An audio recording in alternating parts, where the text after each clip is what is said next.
Hello' everyone, আপোনালোক সকলোকে পুনৰবাৰ স্বাগতম জনালোঁ দীপাঞ্জলিছ কিটচেনলৈ। আজি মই আপোনালোকৰ ওচৰলৈ লৈ আহিছোঁ এটি নতুন ৰেচিপি। আশা কৰিছোঁ ৰেচিপিটো চাই আপোনালোকে ভাল পাব আৰু স্কিপ নকৰাকৈ শেষলৈ চাব। আহকচোন তেনেহ'লে বনাবলৈ আৰম্ভ কৰোঁ।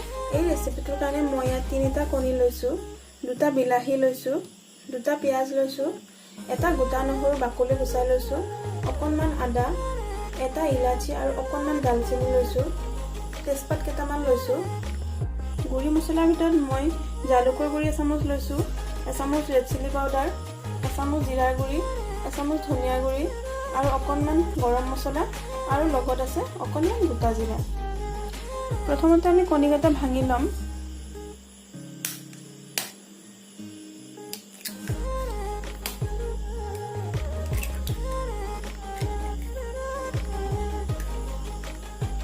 এতিয়া ইয়াত অকণমান নিমখ দিছোঁ,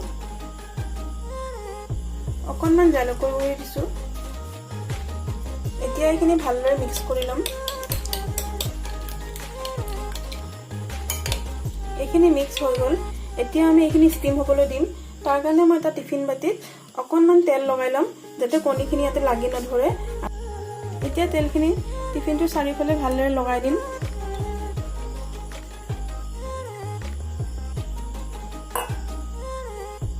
আৰু ইয়াতে কণীখিনি বাকি দিম।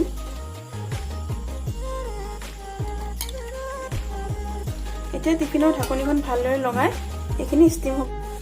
তাৰ কাৰণে মই এটা কেৰাহীত পানী গৰম হ'বলৈ দিছিলোঁ। ইয়াত পানীখিনি ভালদৰে গৰম হৈছে। এতিয়া টিফিন বাতিটো আমি ইয়াতে দি দিম।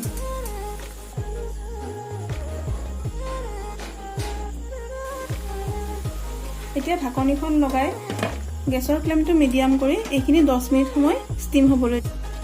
কণীখিনি ষ্টিম হোৱালৈকে আমি এতিয়া মছলাখিনি ৰেডি কৰি লওঁ। তাৰ কাৰণে মই পিঁয়াজ দিলোঁ ইয়াত বিলাহী দিলোঁ,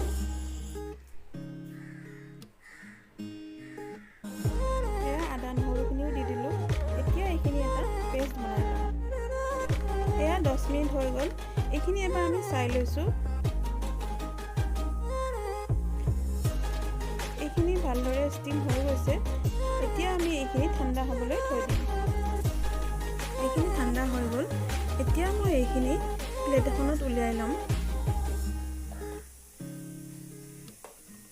আৰু পনীৰ বনালে আমি যেনেকৈ সৰু সৰুকৈ পিচ কৰি লওঁ, ঠিক তেনেদৰে এইখিনিও পিচ পিচ কৰি লওঁ।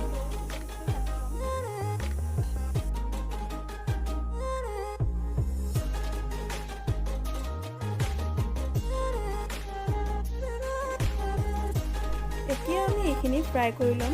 তাৰ কাৰণে মই এখন কেৰাহীত তেল গৰম হ'বলৈ দিছোঁ আৰু এতিয়া এইখিনি ইয়াতে দি দিম। এইখিনি মই অকণমান ৰঙচুৱা হোৱালৈকে ফ্ৰাই কৰিম। আপোনালোকে যদি বিচাৰে এইখিনি ফ্ৰাই নকৰাকৈও বনাব পাৰে।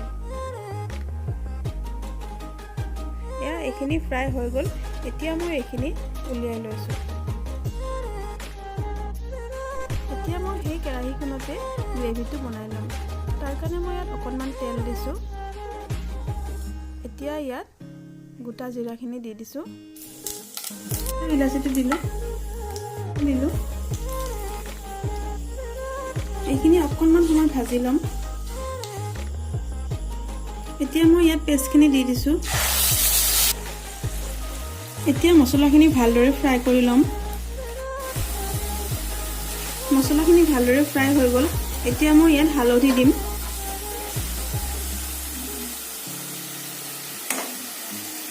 এয়া মই গোটেইখিনি মছলা এতিয়া ইয়াত দি দিছোঁ। এতিয়া অকণমান পানী দি মছলাখিনি ভালদৰে মিক্স কৰি ল'ম।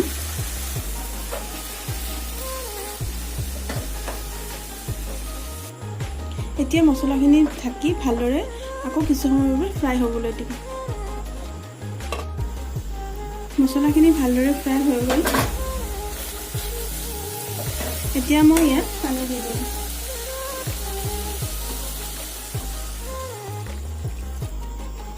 এইখিনি এবাৰ ভালদৰে মিক্স কৰি দিছোঁ।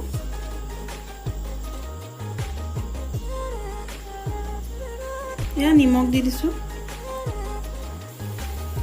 পানী দি মই লগে লগে কণীখিনিও দি দিছোঁ। এতিয়া এইখিনি ঢাকি কিছু সময় উতলিবলৈ দিম। এতিয়া এইখিনি নমাব পৰা হৈ গৈছে। তাৰ আগতে মই ইয়াত গৰম মছলা আৰু ধনিয়া পাতখিনি দি দিম।